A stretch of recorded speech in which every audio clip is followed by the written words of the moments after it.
Hi, today we're talking about the difference between a spiritual awakening and psychosis. What's the difference? Um, First off, there really isn't much difference besides one thing, two things. So, the difference between them is that when you're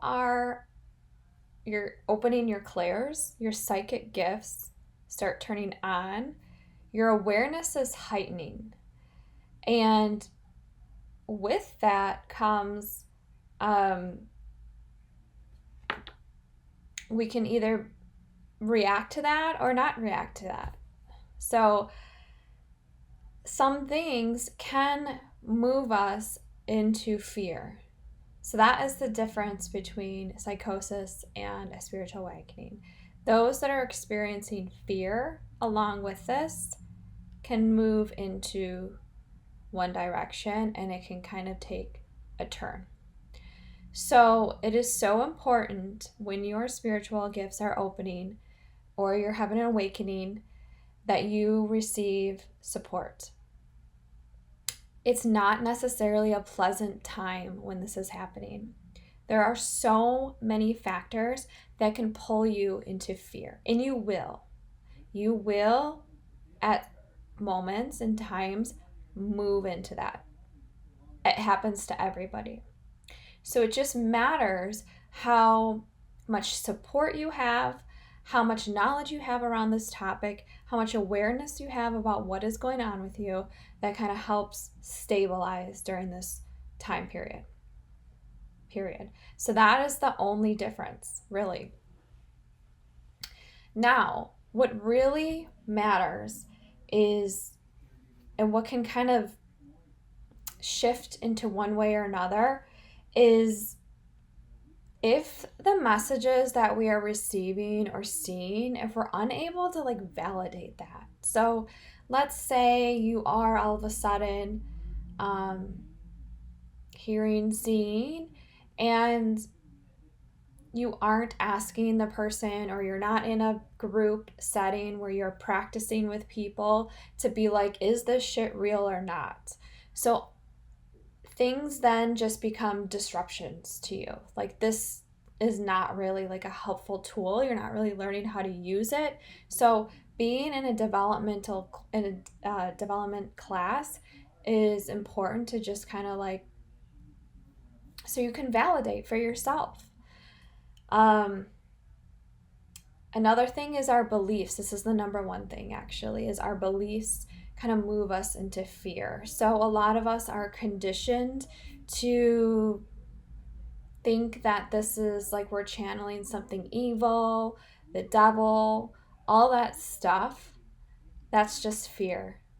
So if you believe that and then this thing happens to you, guess what? You're going to be afraid.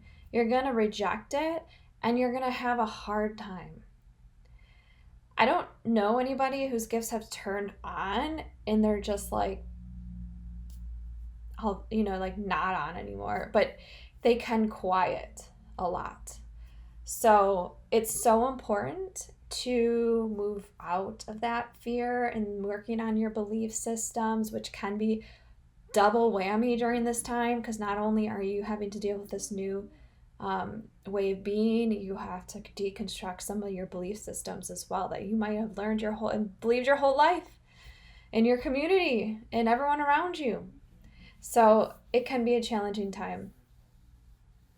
With that being said, when our clairs turn on, something else that happens is it disrupts our sleep, because now messages are right before sleep and right upon waking can come through very clear.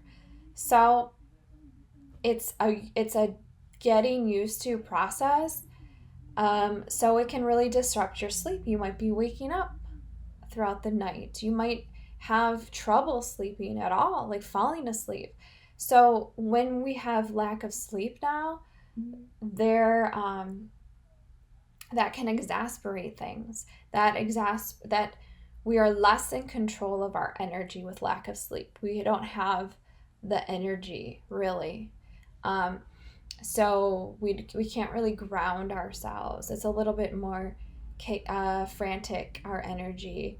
Our nervous systems are tied to this. So when we're receiving and feeling, we don't know it's there. You can't really see. It affects our nervous system too. So we might go through more periods of anxiety, worry, stress, nervous system, body sensations that we're not used to. And so it's an adjustment. And it's an overcoming, again, of fear. So during this time is also the amount of personal development that you're going to be going through is some of the deepest work you will ever do to overcome some of the fears to get through this period. There's no other way. So, another thing that can kind of exacerbate the symptoms is an unhealthy lifestyle. So, if you're not taking care of your body, if you're overworking yourself, if you have a stressful life, work balance, it might be harder to ground and really like find baseline so that you're not like losing your mind. So with that being said, like the substances we take can also affect how we're receiving messages at this point. Alcohol can really like dull your connection, which is why I think a lot of people do drink who are sensitives, but that also holds you back and is not great. And then it affects your sleep. And sometimes that cycle is not great either. The not sleep will just then make the symptoms worse, and then you're drinking. Like, it's not a good cycle to be in at all. And also it's you're more prone for like more dark, like more, I wouldn't say darker, but like heavier energies that are just a little bit more down and more negative. And that's not always pleasant either.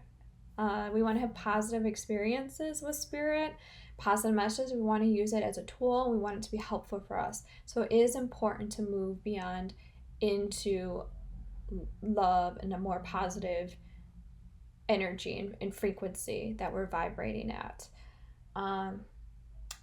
Yeah, like different substances affect us. Caffeine, marijuana can all change the way that you perceive. It can all change the way how you're able to discern.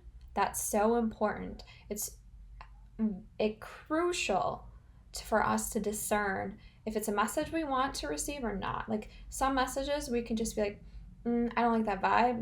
No, thank you. I'm not taking that in, and I don't want that. Do not do that again. So it's important to have empowerment over what you are going to be receiving. And, if we're taking substances, it's harder. I think you could believe everything. You don't want to believe everything. You want to find and choose the types of messages that you're going to receive. And I have zero toleration for like anyone who wants to kind of